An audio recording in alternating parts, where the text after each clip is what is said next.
तो एक दिन यशोदा मैया देवकी सुभद्रा मिलने गई। तो रानियां जो भगवान की थी 16,108, वो सब बड़ी प्रसन्न भई। सासू माँ आई तो बड़ा स्वागत किया, प्रणाम किया, विराजमान करवाया। 2-3 दिन तक जब बीत गए तो रानियों ने, जो रानियां थी 16,108, उसमें 8 पट रानियां थी। रुक्मणी, सत्यभामा, मित्रविंदा, लक्ष्मणा, भद्रा, ये सब भगवान की पट रानियां हैं। तो ठाकुर जी और दाऊ भैया तो बाहर राजा थे, तो कामकाज रहता था खूब। तो रानियों ने कहा कि हमने सुना कि ठाकुर जी की लीलाएं बड़ी अद्भुत थी बचपन की, हमें सुनाओ। यशोदा मैया बोली हम सुना नहीं सकते। क्यों? बोले अगर हमने यह कथा बाल लीला की वृंदावन की सुनाई और कहीं धोखे से ठाकुर जी ने सुन ली तो रानियों, बेटियों, बहुओं, एक बात तय है, ठाकुर जी एक क्षण बिना विलंब किए आज ही वृंदावन वापस लौट जाएंगे, आज ही वापस लौट जाएंगे, एक क्षण बिना विलंब किए। इसलिए हम ये कथा नहीं सुना सकते, वो बातें नहीं सुना सकते, वो ब्रज का प्रेम नहीं सुना सकते। तो रानियां बोली आप चिंता मत करो, सुनना तो हमें है माता जी, सुनना तो है, चाहे जो हो जाए, दरवाजा बंद कर दो। यशोदा मैया बोली वो राजा है हमाओ लाला, छोरा हमाओ राजा है, वहां को कौन दरवाजे में बंद करे, कौन नया में देवे, भाई की खटिया खड़ी हो जाएगी। तो एक प्लान बनाया। बोले क्या? बोले एक काम करते हैं, सुभद्रा जी को दरवाजे पे लगा देते, ये दरवाजे पर रखवाली करेंगी, एंट्री नहीं देंगी, कह देंगे कोई जरूरी मीटिंग चल रही।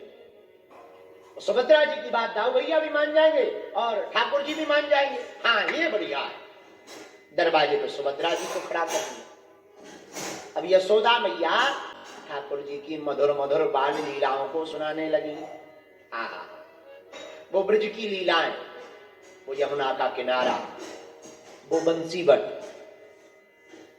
वो गोवर्धन की लीला, वो अघासुर बकासुर का मारना, वो पूतना का उद्धार करना, तृणावर्त का उद्धार करना, वो ब्रजांगनाओं पर कृपा करना, वो नंद बाबा को वरुण देव से छुड़ा कर लाना, वो 7 दिन तक गोवर्धन पर्वत को धारण करना, वो बंसी का बजाना, वो गोपियों के प्रति स्नेहत्व प्रकट करना, वो मां के हाथ से मक्खन खाना। एक एक लीला को यशोदा मैया सुनाने लगी और ज्यों सुनावे सोई आंखें बंद हो गई और इतनी डूब गई कि रानियों को भी खबर नहीं रहा। वो भी सब आंख बंद करके एकदम देख रही है, जो जो यशोदा मैया बोलती जा रही वो आंख बंद करके एकदम देख रही। उधर दरवाजे पर खड़ी सुभद्रा जी को भी नहीं रहा गया। माधुर्य लीला का श्रवण करके, माधुर्य लीला का आस्वादन करके सुभद्रा जी भी तन्मयता के साथ डूब गई। इतने में मध्य में ही श्री ठाकुर जी और दाऊ भैया, और मैया को अपनी मधुर मधुर बाल लीलाओं को सुनकर इतनी भाव विभोर देखकर ठाकुर जी और दाऊ भैया भी वहीं पर खड़े रह गए। और भैया रोकने वाले थे पर दोनों हाथ ऐसे ही रह गए, दाऊ भैया के और ठाकुर जी के, उधर सुभद्रा जी के, और तीनों कथा सुनते सुनते पिघलने लगे, शरीर पिघलने लगा। जब शरीर पिघलने लगा तो पिघलते पिघलते तीनों का स्वरूप इतना बचा। इतने में नारद जी आ गए और नारद जी चिल्लाए अरे भैया ये काम कर रही है तू?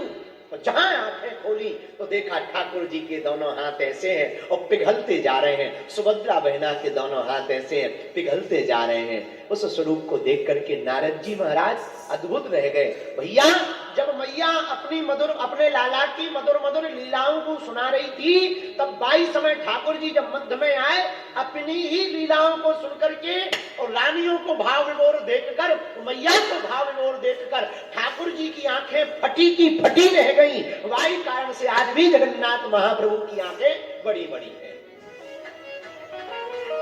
अब तीनों से कहा आप तीनों विराजमान हो, ये स्वरूप आज तक काऊ ने नहीं देखा।